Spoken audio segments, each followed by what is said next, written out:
I am utilizing the Bid Integrations plugin to establish a connection between these two platforms. Let's go to Bid Integration Dashboard. Now click Create Integration. Now search and select trigger, which is Fluent Forms.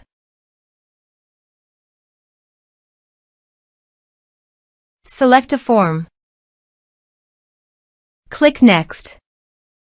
Now here, search and select Smaily.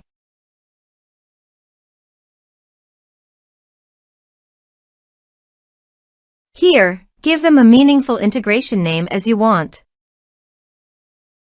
To get the subdomain name, go to the Smaily dashboard.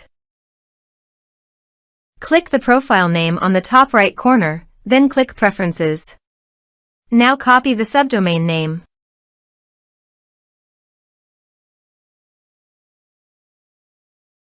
Paste it here.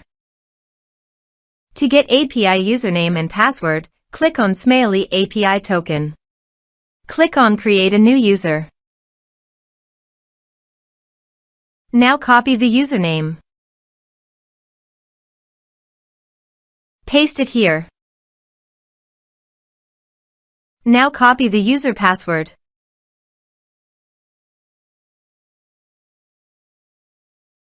Paste it here. Now click Authorize. Authorization is successful. Click Next. Now map the field.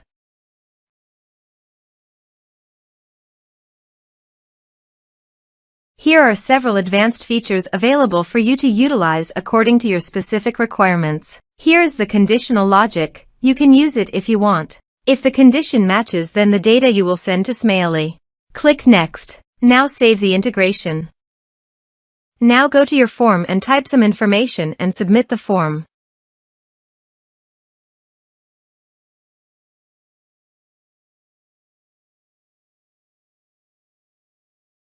The form is successfully submitted.